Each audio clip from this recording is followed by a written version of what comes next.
Hello दोस्तों, मैं हूं आपका दोस्त नितिन। यहाँ हम पढ़ते हैं बीएससी फर्स्ट सेमेस्टर की केमिस्ट्री जो कि बेस्ड है ऑन न्यू एजुकेशन पॉलिसी पे। आज से हम अपना नया chapter simple bonding theories of molecule start करेंगे। देखिए, ऊपर वाले ने ना दो ही चीज़ कमाल की बनाई है। पहला है जीवन, जैसे इंसान में जीवन है, पशु में, पक्षी में। आप जिसको भी देख रहे हैं जो अपने से अपना काम कर सकता है उसको हम जीवन मानते हैं। और दूसरा चीज़, जीवन के अंदर सोचने की शक्ति। ये जो थिंकिंग कैपेबिलिटी है, थिंकिंग एबिलिटी ऊपर वाले ने हम सबको दी है, बहुत अच्छी चीज़ दी है।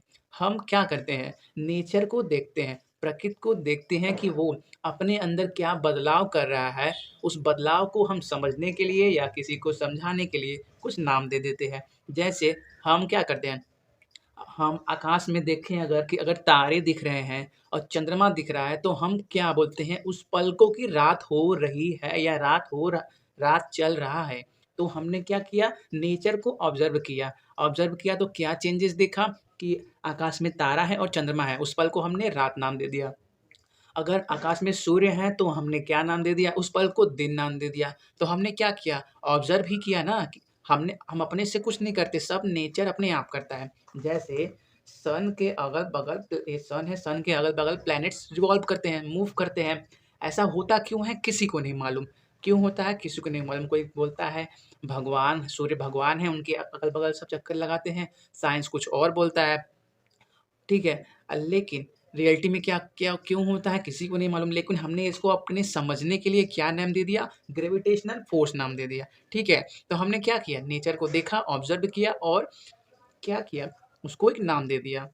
जैसे एक और एग्जांपल लो, किसी बिल्डिंग में बोलते हैं कि कोई अनवांटेड पावर रह रही है जो सबको परेशान कर रही है, उसको हम क्या बोलते हैं, आत्मा बोलते हैं या भूत, यही बोलते हैं ना। तो हम क्या किए, वहाँ पे गए, जो महसूस किए कि हाँ कुछ है, उसको हमने नाम दे दिया, आत्मा का नाम दे दिया या भूत का नाम दे दिया। उसका मतलब ही क्या कि डरावनी चीज़। ठीक है। वैसे ही मॉलिक्यूल्स के बारे में है। मॉलिक्यूल जब अलग-अलग बिहेवियर दिखाने लगते हैं तो उनके ऊपर क्या दिया जाता है, थ्योरी दी जाती है। जैसे एक और एग्ज़ाम्पल लो, कोई समझ लो स्टूडेंट है, वो क्लास में पढ़ाई कर रहा है, तो वो क्या कहलाएगा, स्टूडेंट कहलाएगा। अगर वो क्रिकेट खेल रहा है तो वो क्या कहलाएगा, क्रिकेटर कहलाएगा। अगर वो डांस कर रहा है तो वो क्या कहलाएगा, डांसर कहलाएगा। ठीक है। जो अलग-अलग काम करने की वजह से उसका नाम में चेंजेज़ आ गए, क्लास में स्टूडेंट, ग्राउंड में क्रिकेटर, डांस क्लास में डांसर। ठीक है। तो हम उसको जब वो अलग-अलग काम करने लगा तो उसको समझने के लिए हमने उसको अलग-अलग नाम दे दिया। ठीक है। अब जो कोई डांस क्लास में डांस कर रहा है तो उसको हम क्रिकेटर तो बोलेंगे नहीं। अगर कोई डांस कर रहा है तो उसको डांसर ही ना बोलेंगे। ऐसे ही मॉलिक्यूल्स होते हैं, जब वो अलग-अलग रिएक्शन में अलग-अलग अपना दिखाते हैं बिहेवियर, अलग-अलग प्रॉपर्टी शो करते हैं, तो उसको समझने के लिए हम क्या देते हैं, थ्योरी देते हैं। इस चैप्टर में हम पढ़ेंगे क्या कि मॉलिक्यूल जब बनते हैं तो उन पर सिंपल बॉन्डिंग थ्योरीज पढ़ेंगे। ठीक है। देखो, अब हम अपना चैप्टर स्टार्ट करते हैं। आपको अगर आटम क्या होता है, सेल क्या होता है, सबसेल क्या होता है, ऑर्बिटल क्या होता है, ये तीन चीज पता है तो आपके लिए ये लेक्चर नहीं है, आप इसको स्किप कर सकते हैं। लेकिन अगर आपको नहीं पता तो आप ज़रूर देखिए। बेसिक जब तक क्लियर नहीं होगा ना, तब तक एडवांस पे जाके कुछ नहीं मिलेगा। पहले क्या करो, बेसिक क्लियर करो कि आटम होता क्या है। ऑर्बिटल के बारे में इस चैप्टर में पढ़ना है तो ऑर्बिटल होता क्या है, ऑर्बिटल होता कहाँ है तो रहता कहाँ है, ऑर्बिटल आया कहाँ से। ठीक है। तो पहले हम बात करेंगे आटम की। आटम क्या होता है, आपको मालूम है, न्यूक्लियस है, अगल-बगल क्या करते हैं, सेल के अंदर इलेक्ट्रॉन रिवॉल्व करते हैं।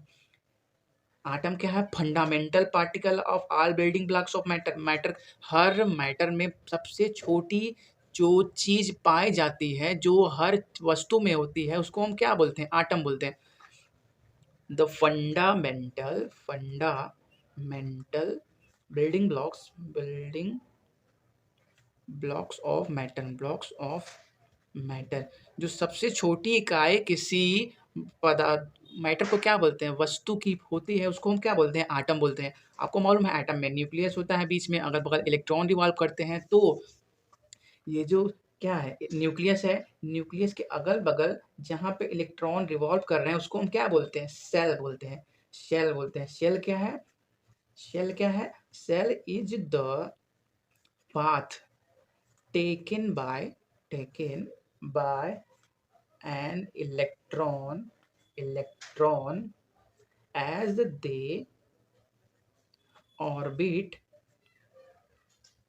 around the nucleus, around the nucleus। समझ में आ गया? सेल क्या है? Shell is the path electron द्वारा, यार सेल क्या है? इलेक्ट्रॉन द्वारा लिया गया न्यूक्लियस के चारों तरफ पाथ है। जो पाथ इलेक्ट्रॉन ट्रेवल कर रहा है न्यूक्लियस के चारों तरफ, उसको हम क्या बोलते हैं? सेल बोलते हैं।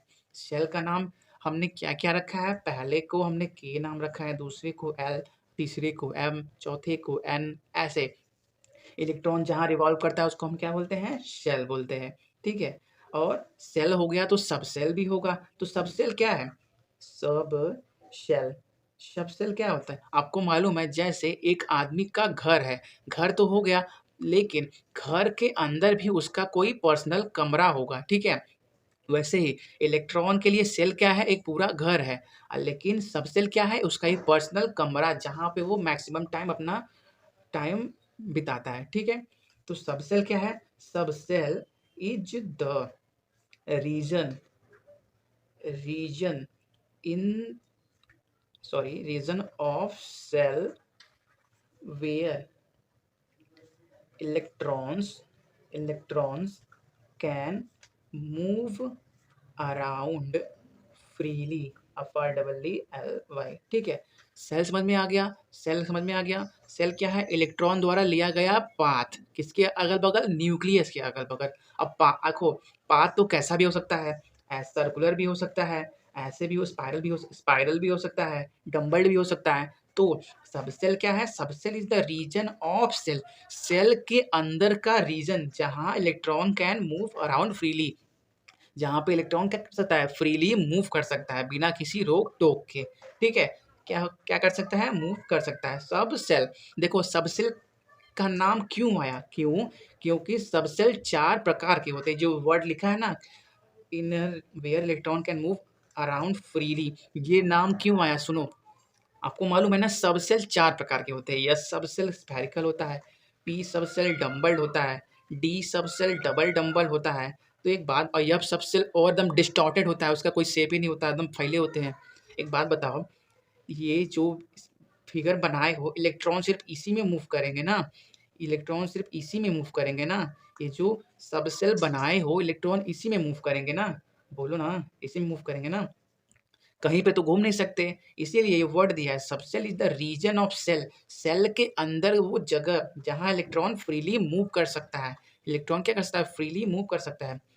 ये क्या होता है? नोड होता है। इसको क्या बोलते हैं? नोड बोलते हैं। ठीक है। नोड बोल दो या न्यूक्लियर एक्सिस बोल दो। ठीक है। इलेक्ट्रॉन क्या कर सकता है? यहीं पे सिर्फ मूव कर सकता है। ठीक है। तो सेल क्लियर हो गया। सेल क्या है? आटम के अंदर न्यूक्लियस के चारों तरफ जहाँ पे इलेक्ट्रॉन जो पाथ लेता है, उसको क्या बोलते हैं? सेल बोलते हैं। और सेल के अंदर क्या होता है? सब सेल होता है। सब सेल क्या होता है? Subshell is the region of shell where electron, जहाँ पे आराम से घूम सकता है। इलेक्ट्रॉन पाया भी, रास्ता भी पता कर लिया अपना, घूम भी रहा है, लेकिन सबसे ज्यादा कहाँ पे पाया जाएगा? सबसे ज्यादा कहाँ पे वो देखा जाएगा? जैसे वो बंदा था, जैसे वो लड़का अपने, क्या हुआ, अपने घर में भी पाया गया, अपने रूम में भी पाया गया, लेकिन रूम के अंदर किसी एक कॉर्नर में वो सबसे ज़्यादा रहता होगा। अब वो बात करेंगे इलेक्ट्रॉन, जैसे इलेक्ट्रॉन क्या हुआ? अपने सेल को भी पा लिया, अपने सब सेल को भी पा लिया, घूम भी रहा है, लेकिन कहाँ पे सबसे ज़्यादा घूमेगा? जैसे ये यस सब सेल है, तो यस यस पी डी, इसमें या पी में ये पी का सेल सब सेल है, ये डी का सब सेल है, तो सबसे ज्यादा कहाँ पे वो दिखेगा? उसी चीज को हम क्या बोलते हैं? ऑर्बिटल बोलते हैं। ऑर्बिटल बोलते हैं। ऑर्बिटल क्या है? Orbital is the reason in space where the probability BILITY of finding an electron is maximum। Orbital क्या है? न्यूक्लियस के अगल बगल, न्यूक्लियस के अगल बगल वो जगह का नाम है जहाँ पे इलेक्ट्रॉन की पाए जाने की प्रोबेबिलिटी, संभावना सबसे ज्यादा है। ठीक है। इलेक्ट्रॉन क्या किया पहले, न्यूक्लियस के अगल-बगल अपना पाथ बनाया, उसको सेल बोला गया। अब पाथ में फ्रीली मूव किया, उसको सबसेल बोला गया। अब मूव करते टाइम जहाँ पे वो सबसे ज़्यादा पाया जाएगा, उसको क्या बोला जाता है, ऑर्बिटल बोला जाता है। क्या बोला जाता है, ऑर्बिटल। ठीक है, सबसेल क्या है, ऑर्बिटल सबसे छोटा हो गया। कोई उस आदमी का सबसे उसके रूम में एक छोटा कोई जगह का नाम है ऑर्बिटल, और उसका कमरा क्या है, सबसेल का नाम है। उसका घर क्या है, सेल का नाम है। तो ये सबसे छोटा हो गया ना। तो सबसेल क्या है, a subshell is made up of collection of orbitals. जैसे ये यस का सबसेल है, यस है। ये पी का सबसेल है, पी। ये डी का ले लो, 1 2 3 4 5, डी का सबसेल है। अब सबसेल हो गया। अब सबसेल के अंदर क्या बोला, ऑर्बिटल होगा जहाँ पे इलेक्ट्रॉन की प्रोबेबिलिटी मैक्सिमम होगी। तो इनको फर्दर तोड़ा गया, 2p में, 2py में, सॉरी px py, क्योंकि हम कोई पार्टिकुलर तो ले नहीं रहे हैं, तो सिर्फ px py लिखो, px py pz लिखो। और इसका क्या है, dxy dyz dxz dx square Y square dz square. ये जो अलग अलग जगह तोड़ा गया उसको क्या बोलते हैं, ऑर्बिटल। यस में एक ही सेल है तो उसका और फर्दर तोड़ नहीं सकते, यस का सेल ही क्या है, ऑर्बिटल है। पी में क्या है, एक पूरा क्या है, ये सबसेल है, पूरा ये क्या है, सबसेल है। सबसेल कैसे बना, subshell is made up of collection of orbital. जब हमने p x P Y P z जो ऑर्बिटल है, यस सॉरी, पी ओरिजिनल में कैसा दिखता है, P x P Y P z को तोड़ोगे तो वो कुछ ऐसा दिखता है।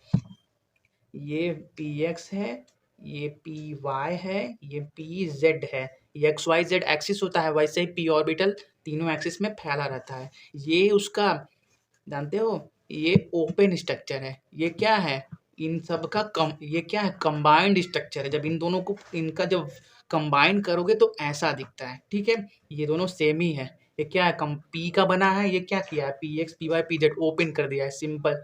ठीक है, तो सबसेल क्या है, P x P Y P Z collection of इसका ऑर्बिटल है। और डी इसमें देखो, ये पूरा क्या है, डी का पूरा सब सेल है। ये क्या है, डी का सब सेल है, डी का क्या है, सब सेल है। ऑर्बिटल क्या है, ऑर्बिटल डी एक्स वाई है, डी वाई जेड है, डी एक्स जेड है, D X square Y square है, डी जेड स्क्वायर है। तो ऑर्बिटल का जब कलेक्शन हम ले लिए तो क्या बन गया, सब सेल बन गया। ठीक है, लेकिन आपसे अगर जनरली कोई पूछे भी कि ऑर्बिटल क्या होता है, तो आप ऐसा भी बोल सकते हो कि एसपीडीएफ। क्या बोल सकते हो, एसपीडीएफ। क्यों, क्योंकि देखो ना, सबसेल क्या है, इन्हीं सब से बने हैं ना। तो जो ऑर्बिटल का नाम होगा यही वही इनका भी नाम होगा, जो ऑर्बिटल का नाम होगा वही सबसेल का ही नाम होगा। दोनों एक ही पे डिपेंडेंट है ना। लेकिन सेल में ऐसा मत बोल देना, क्योंकि सेल अलग अलग होता है। सेल क्या है, जगह का नाम है। ठीक है, और ये दोनों तो जैसे हमने उस आदमी का एग्जांपल दिया था, तो ये क्या था, उसका रूम था, उसके रूम में कोई जगह था। ये दोनों ऑलमोस्ट सिमिलर जगह का नाम है, इसीलिए। ऑर्बिटल कोई पूछे तो पहले ये समझा देना कि the reason in space where probability, nucleus के अगल-बगल इलेक्ट्रॉन की पाए जाने की प्रोबेबिलिटी, पॉसिबिलिटी, संभावना जहाँ सबसे ज़्यादा होती है, उस जगह को हम क्या बोलते हैं, ऑर्बिटल बोलते हैं। ठीक है, कोई पूछे कि ऑर्बिटल कौन-कौन से होते हैं, तो सिंपल बोलो एसपीडीएफ। Doubt clear? देखिए, के शेल है, पहला शेल है, तो पहला शेल में क्या होता है, सिर्फ एक ऑर्बिटल होता है। कौन सा, 1s। हम इलेक्ट्रॉनिक कॉन्फ़िगरेशन कैसे लिखते हैं, 1s 2s 2p 3s 3p 3d 4s, ऐसे ही ना लिखते जाते हैं, डॉट डॉट डॉट। तो पहला शेल में सिर्फ एक सबसेल है या एक ऑर्बिटल है, सबसेल हम बोलते हैं। ठीक है, क्योंकि वो उसका ओरिजिनल नाम है। पहले शेल में एक सबसेल है, फर्स्ट सेल में एक सब सेल है, सब शेल है ऐसे, या एक ऑर्बिटल है। कौन सा, 1s। और ये 1s में कितने इलेक्ट्रॉन जा सकते हैं? Maximum 2 electron. इसीलिए जब हम लिखते हैं तो पहले सेल में मैक्सिमम कितने लिखते हैं? 2 इलेक्ट्रॉन। और दूसरे सेल में 2s भी है और 2p भी है। सेकेंड सेल में 2 सब सेल हैं, 2 सब सेल हैं। 2 सब सेल कौन कौन से? 2s है, 2p है। 2s का शेप ऐसा, 2p का शेप ऐसा। ठीक है, तो क्या हुआ? यस यस में मैक्सिमम कितने इलेक्ट्रॉन भरे जा सकते हैं? 2। p में मैक्सिमम कितने? 6। तो कितने हो गए टोटल? 8। तो इसीलिए दूसरे सेल में हम क्या करते हैं? 8 इलेक्ट्रॉन भरते हैं। 2 8 ऐसे ही ना भरते हैं, तो ऐसा क्यों भरते हैं? इसलिए भरते हैं। ठीक है, सेकेंड सेल में 2 सब सेल हैं और 2 सब सेल फर्दर कितने पार्ट में टूटा है? एक 2s में टूटा है, 2px में, 2p में, 2py में, 2pz में, इसी में टूटा है। और एक ऑर्बिटल में मैक्सिमम कितने इलेक्ट्रॉन हो सकते हैं? Number of electrons in one orbital कितने हो सकते हैं? 2, और वो भी अपोजिट स्पिन वाले। एक पैरेलल होगा तो एक एंटी पैरेलल। तो ये 1 2 3 4 5 6 6 हो गए इसमें, 2 इसमें, यस में हमेशा 2 ही होते हैं। तो कितने हो गए? 6 2 8। ऐसे ही तीसरा सेल का होगा, ऐसे ही चौथा सेल का होगा, ऐसे ही आगे बढ़ता जाएगा। ठीक है, क्लियर हो गया? सेल क्या होता है, सब सेल क्या होता है, ऑर्बिटल क्या होता है। ठीक है, अब ऑर्बिटल जब बना है तो ठीक है, ऑर्बिटल तो बन गया, लेकिन इनका साइज कैसा होगा? कि छोटे होंगे कि बड़े होंगे? ऐसे देखो, 1s है तो 2s भी है और क्या है? 3s भी है। तो इनका साइज सेम होगा कि अलग अलग होगा? इस पे भी क्वेश्चन आता है। इनका एनर्जी अलग अलग होगा कि अलग सेम होगा? इस पे भी क्वेश्चन आता है।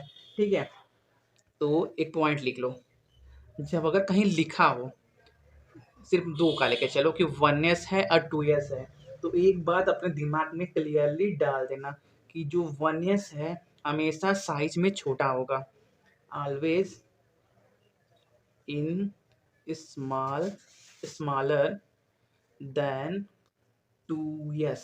ऐसा क्यों होगा? ऐसा इसलिए होगा क्योंकि 1s क्या है? न्यूक्लियस के बहुत पास में है। क्या न्यूक्लियस के बहुत पास में है? और उस 1s में इलेक्ट्रॉन की पाए जाने की प्रोबेबिलिटी ज़्यादा है किसके मुकाबले? 2s के मुकाबले। क्यों? क्योंकि ये न्यूक्लियस है, ये पहला शेल, दूसरा सेल, पहले सेल में ये 1s होगा, दूसरे सेल में 2s भी होगा, 2p भी होगा। 2p को हम अभी नहीं बना रहे हैं। न्यूक्लियस के जितने ज़्यादा पास होगा, इलेक्ट्रॉन सबसे ज़्यादा पास में ही ना रहते हैं।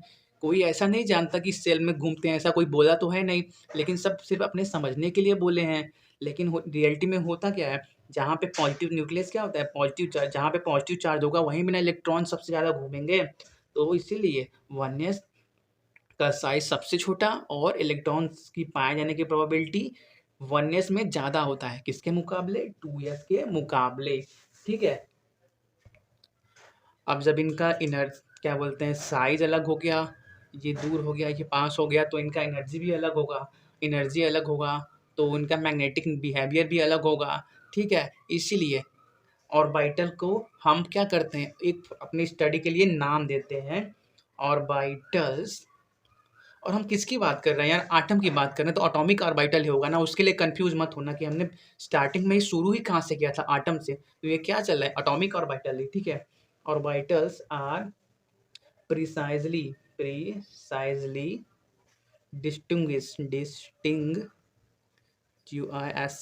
distinguish by what? as known as quantum numbers। ठीक है, समझ में आ गया कि ऑर्बिटल को फर्दरली डिवाइड किया गया है किसके बेसिस पे? क्वांटम नंबर के बेसिस पे। किस बेसिस पे? क्वांटम नंबर्स की। साइज शेप अलग हुआ, एनर्जी अलग हुआ, एनर्जी अलग हुई तो मैग्नेटिक बिहेवियर अलग दिखाएंगे। और इसीलिए क्या हुआ? ऑर्बिटल प्रिसाइजली डिस्टिंग्विश, बांटा गया by what? Are known as quantum number. कितने क्वांटम नंबर होते हैं? 4। कितने होते हैं? 4। कौन कौन से? Principal quantum number, principal principal quantum number. L को क्या बोलते हैं? Azimuthal quantum number, azimuthal quantum number. M को क्या बोलते हैं हम? Magnetic quantum number, magnetic quantum number. और यस को क्या बोलते हैं? Spin quantum number. देखो ये जो एन एल एम है, ये वेव थ्योरी को, वेव मैकेनिक्स को फॉलो करते हैं। क्या करते हैं? वेव मैकेनिक्स को, वेव मैकेनिक्स जो एटॉमिक लेवल पे वैलिड है थ्योरी, उसको ये फॉलो करते हैं। ये जो स्पिन क्वांटम नंबर है, ये वेव मैकेनिक्स को फॉलो नहीं करता, फिर भी ये क्वांटम नंबर गिना जाता है। क्यों गिना जाता है? देखिए, उसके लिए ऐसा बोला गया कि जिस प्रकार सन है और ये समझ लो अर्थ है, ये सन है, ये अर्थ है। जिस प्रकार अर्थ क्या करता है? सन के चारों तरफ भी घूमता है और अपनी एक्सिस पे भी घूमता है। अपनी एक्सिस पे घूमता है तो दिन और रात होती है, चारों तरफ घूमता है तो साल में साल कंप्लीट करता है अपना एक चक्कर में। उसी प्रकार बोला गया कि न्यूक्लियस के अगल-बगल अगर इलेक्ट्रॉन घूम रहा है, तो वो न्यूक्लियस के चारों बगल भी घूमेगा और अपनी एक्सिस पे, अपनी धुरी पे भी घूमेगा। ठीक है? अपने एक्सिस पे या तो हो सकता है ऐसे घूम रहा हो, या तो हो सकता है ऐसे घूम रहा हो। ये क्या है? एंटी क्लॉकवाइज़ साइन है। ये क्या है? क्लॉकवाइज़ का साइन है। तो जब 2 डायरेक्शन में घूमेगा तो अलग-अलग उनका स्पिन होगा। स्पिन मतलब घूमने की क्या बोलते हैं? डायरेक्शन मान लो, ठीक है? तो ये बात हो गई इंट्रोडक्शन की। अब हम अपना नेक्स्ट वीडियो लेक्चर आपका प्रिंसिपल क्वांटम नंबर कवर करेंगे। इस वीडियो से रिलेटेड कोई भी डाउट हो तो आप हमसे कमेंट पे पूछिए। आप हमसे इंस्टा पे भी पूछ सकते हैं। इंस्टा आईडी लास्ट में ऐड कर दी जाएगी। तब तक के लिए all the very best. Thanks for watching.